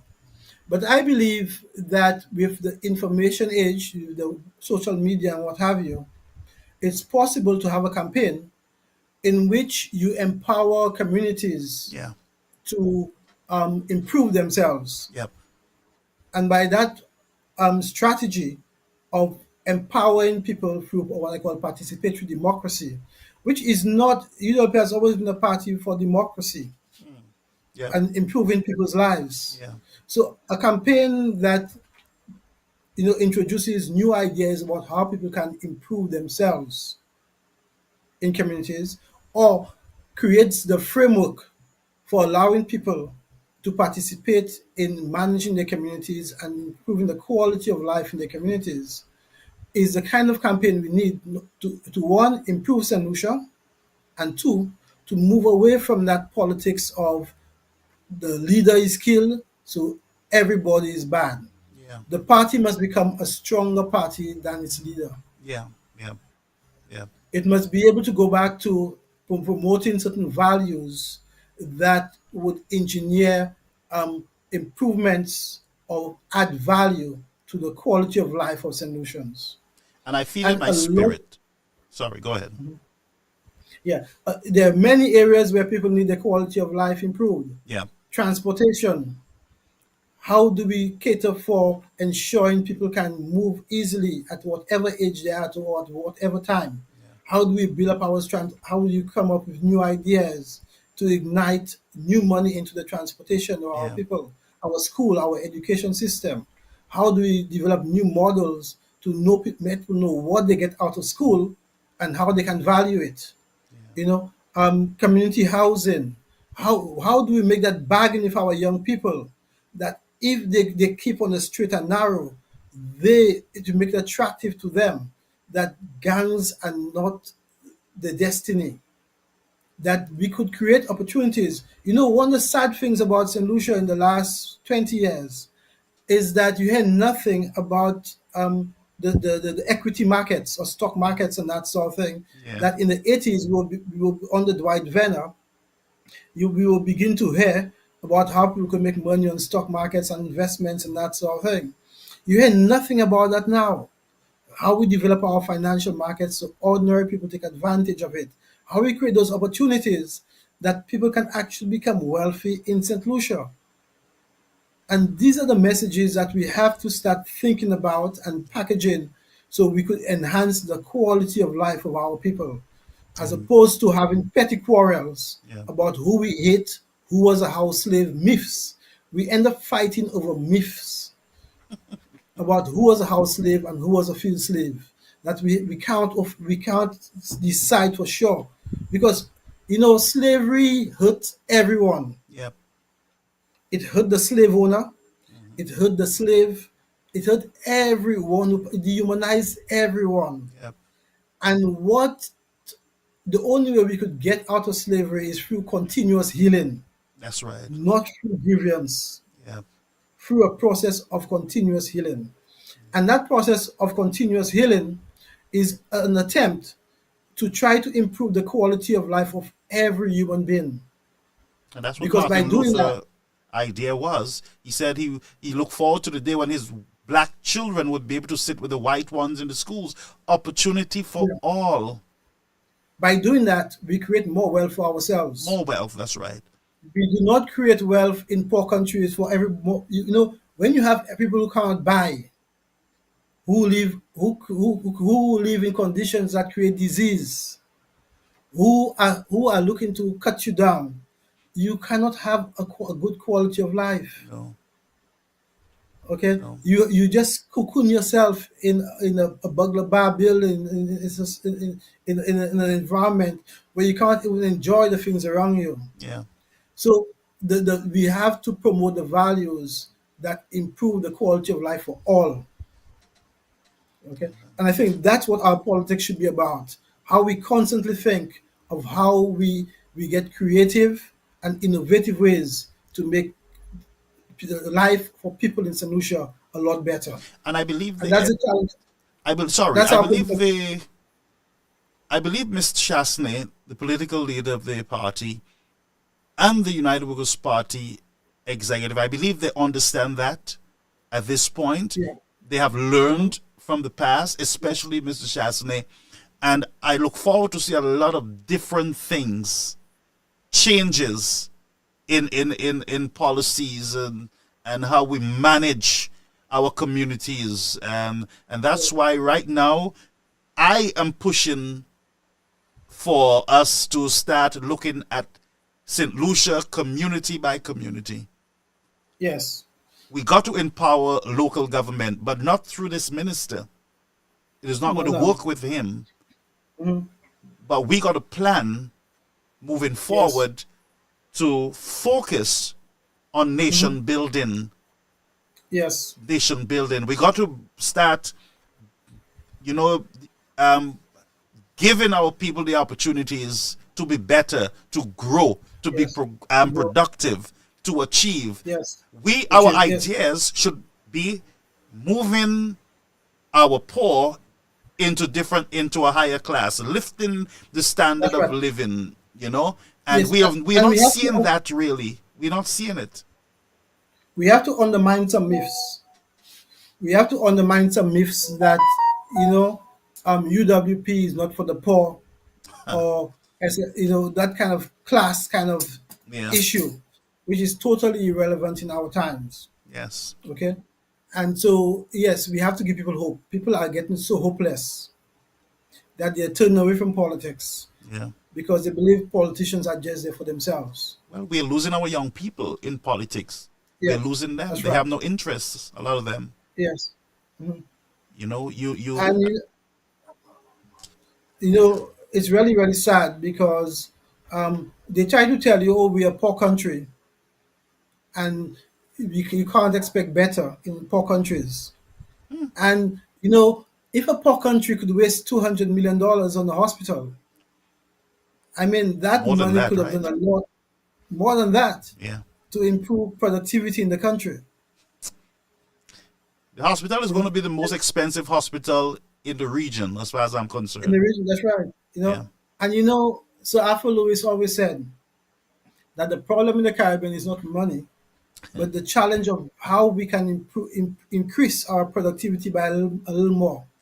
If we could focus on just improving productivity by a little bit, either by how we save or how we avoid traffic accidents on the road, how we make traffic run better, or how we treat each other on the road, or in daily interactions, Yeah. we would have enough money to do the investments we need to improve our quality of life, which is Yep. what the real challenge that we have. And small improvements to our quality of life will make vast improvements to our productivity. Right. And And these are the messages I would like to hear our politics tackle. How do we do those things for our communities? How do we engage people in George Charles Boulevard, in Fuller Show, in Georgeville, in Bruceville, how and people in Cape State as well. How do we inspire people that if they invest in St. Lucia and in St. Lucians, we will get better outcomes?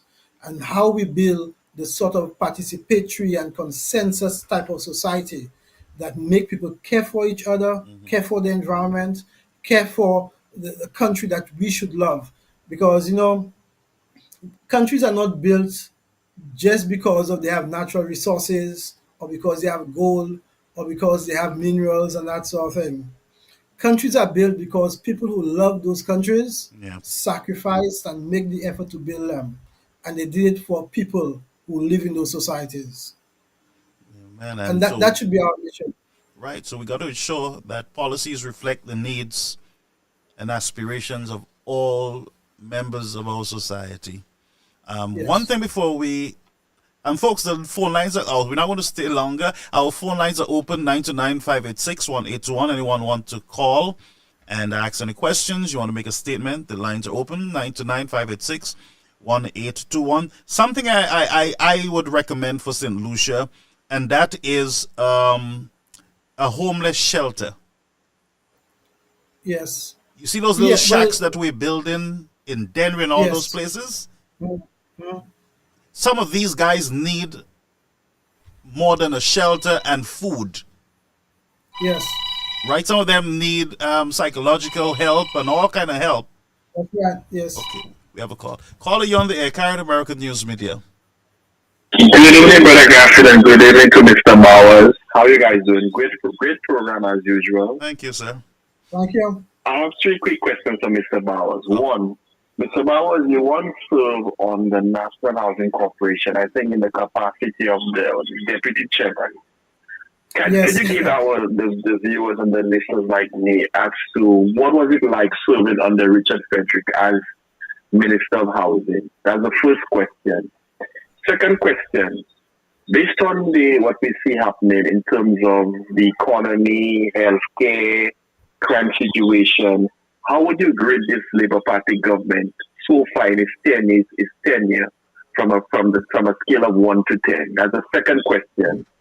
I hope you'll be able to answer all those questions in terms of.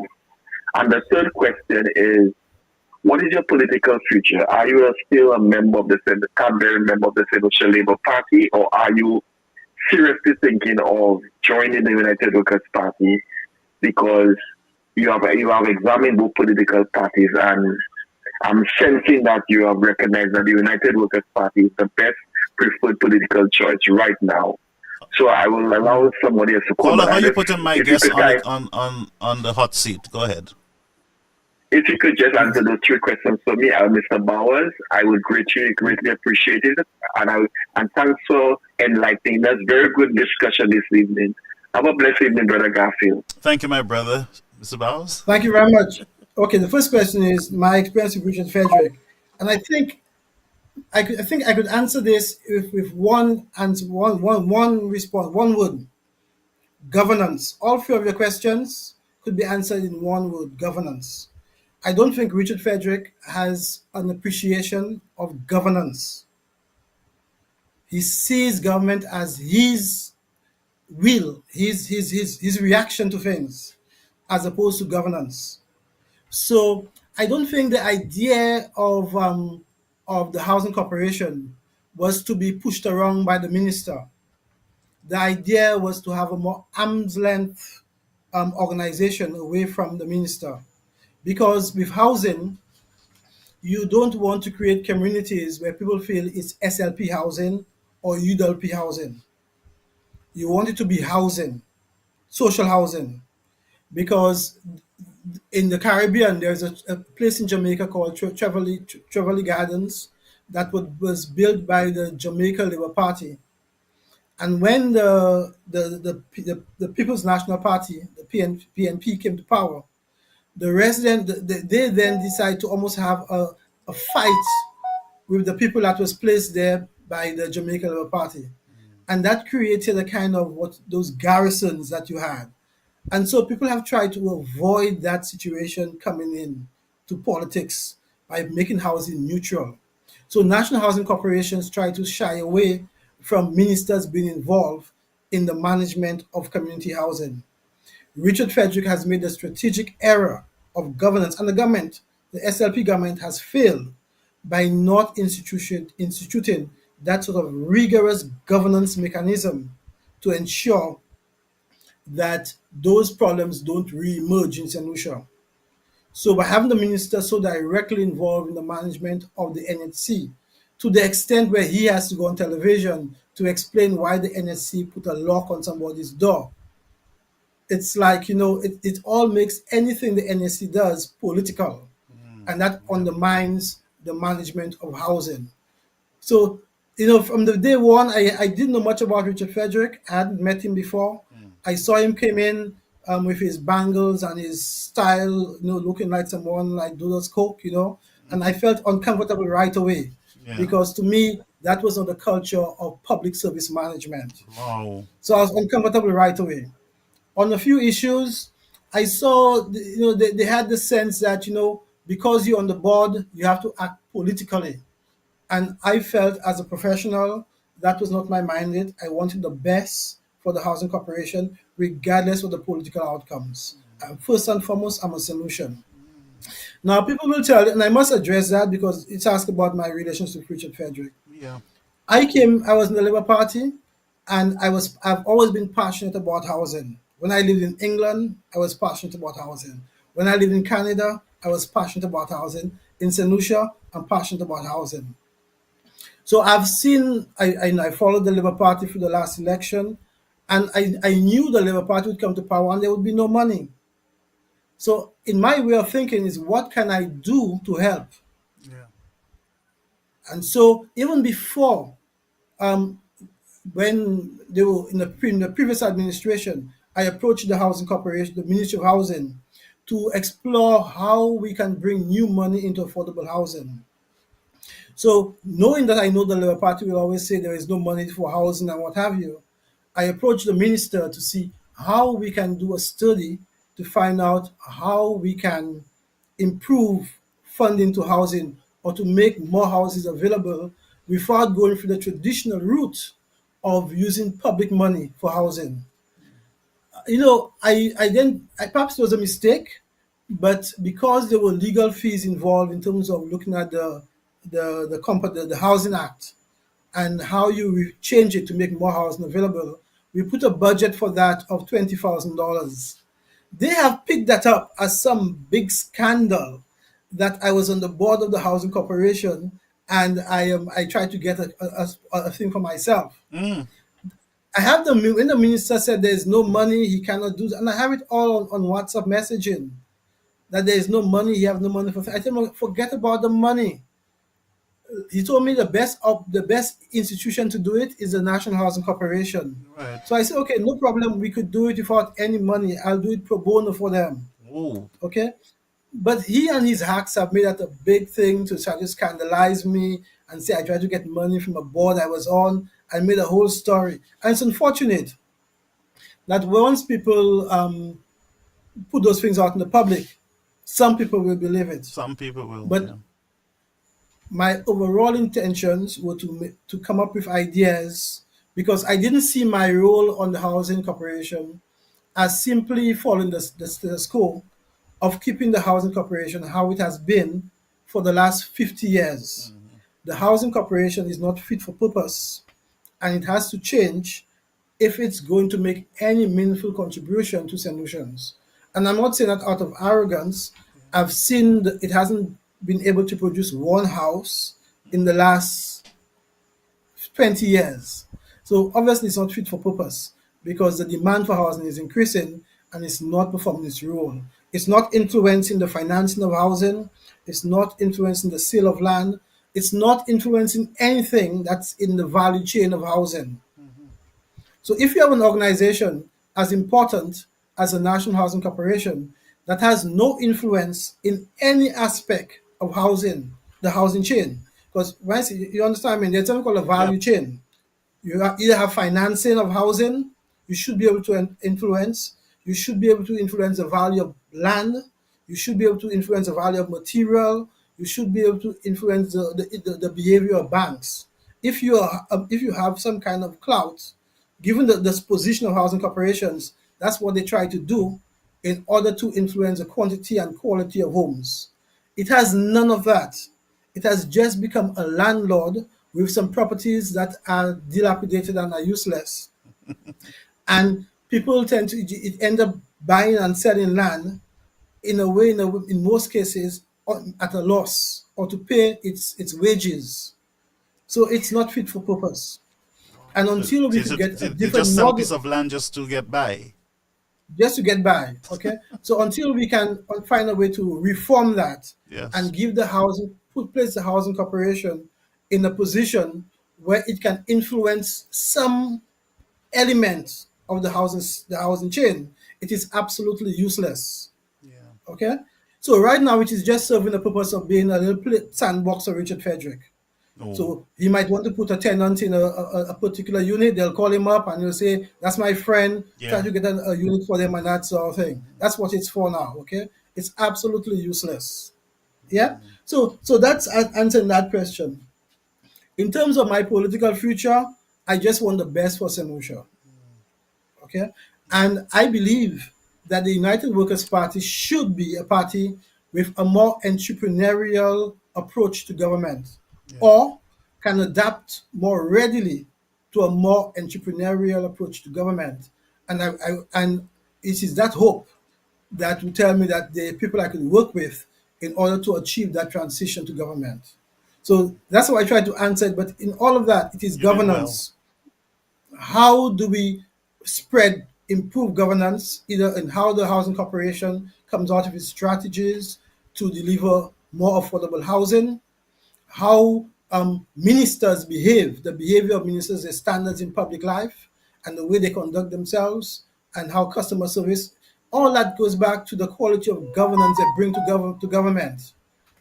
And in terms of how, if SLP is just going to be a party of putting people first by doing handouts without re-engineering the sort of element of government that gives you improved productivity, they're just wasting their time. They're just tinkering and nothing will be achieved. So that's where I stand in terms of my political future. And there's a guy called Tony Benn in England. He once said he got out of politics to do politics. I am prepared to do that.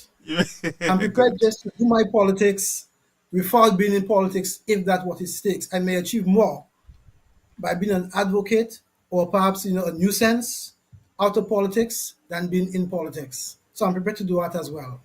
Thank you so much. And a good answer for that caller. Good answer. And you're not in any trouble. I'm not in any trouble. You're not in any trouble.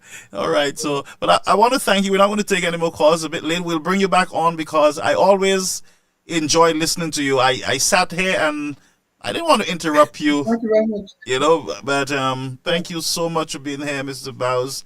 And I look forward to meeting you. We look forward to working together, to assist the United Workers' Party in policies when it comes to community development, developing the country from the communities.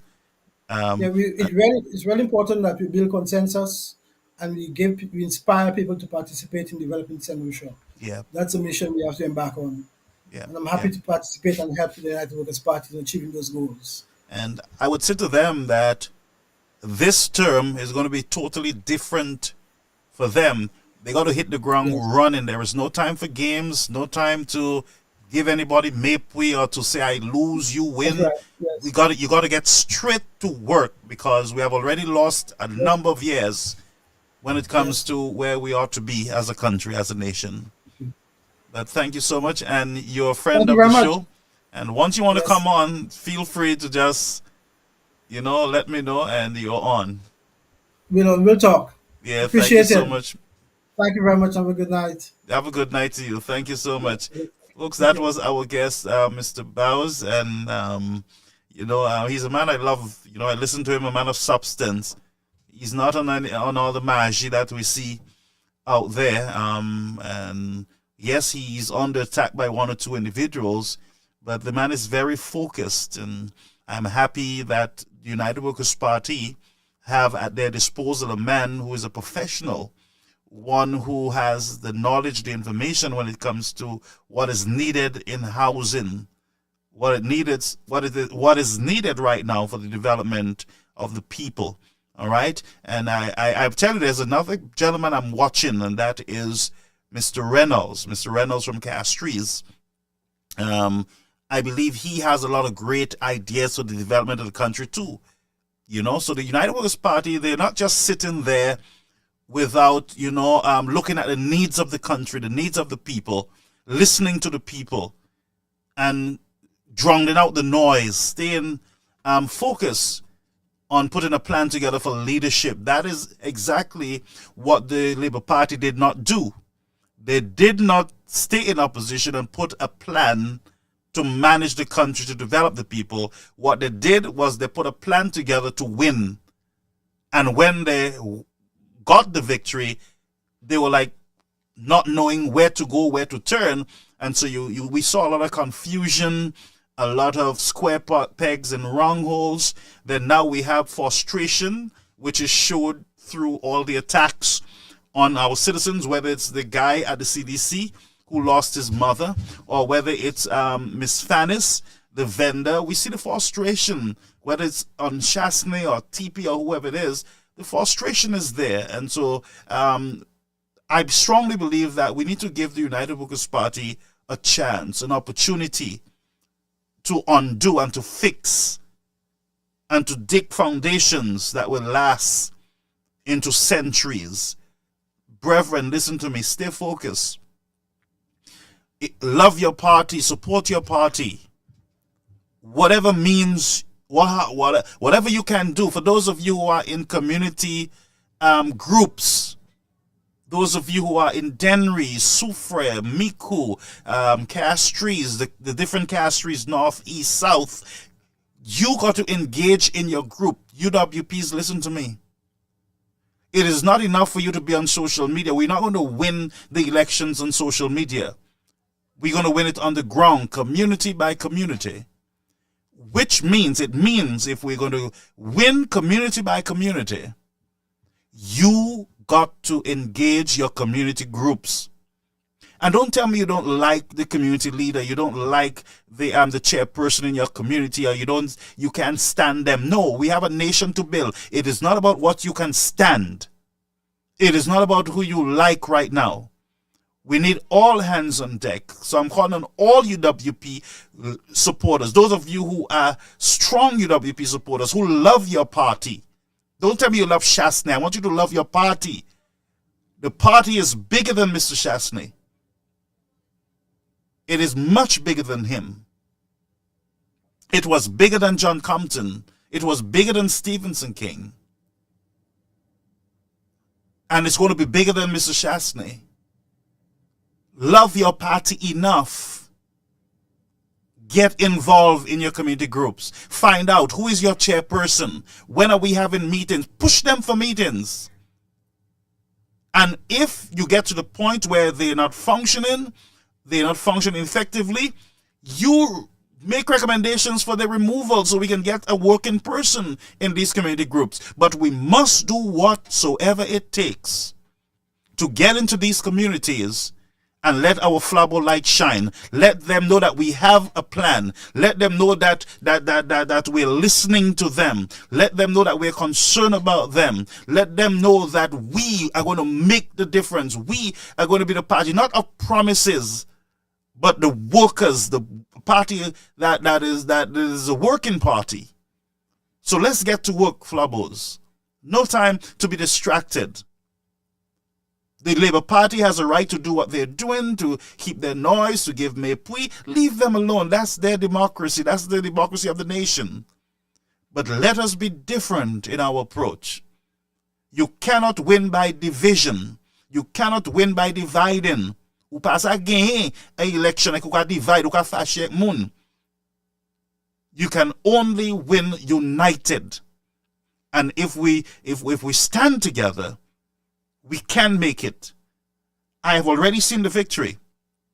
And like Luther said, mine eyes have seen the glory. I've seen the promised land. The promised land is there. Let us put out ideas. Let's discuss ideas. Let's discuss policies. Let's get to work, friends. Anyway, folks, you have a beautiful night. It was a pleasure to have you here with us. You've been listening to Caribbean American News Media. My guest tonight was Mr. Samuel Bowers out of Castries, St. Lucia. And as I said to you, we have the opposition leader of St. Vincent and the Grenadines who will be with us on the 29th, I believe. My folks are still working out with the NDP in St. Vincent,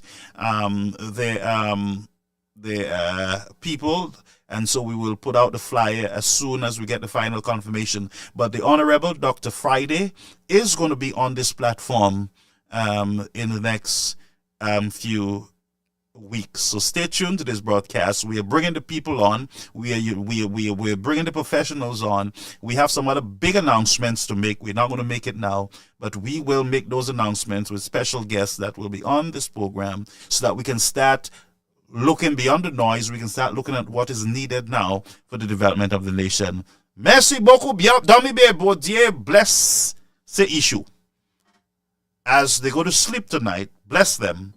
May angels encamp around them as they sleep, and may they wake up tomorrow and give you the praise and give you the glory. In Jesus' name, amen. Folks, from Wednesday, from Thursday, we will be live in Florida. We will be having a tour. I'll give you a tour of Florida from Wednesday, Thursday, Friday, Saturday, Sunday, Monday, I believe, yes, Tuesday. We'll be giving you an entire tour of Florida. So stay tuned to that. It's going to be adventurous and exciting. See you, folks. Love you all.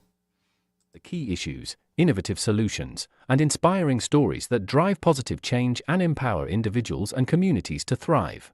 Let's embark on this transformative journey together, uniting hearts and minds for a brighter future for all.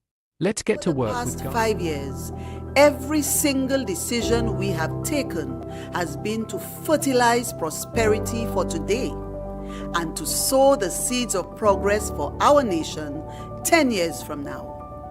Every budget we delivered, every investment we attracted, every infrastructural project we approved, and those we re-engineered are meant for our children, our future, our St. Lucia. The United Workers' Party. Let's keep working.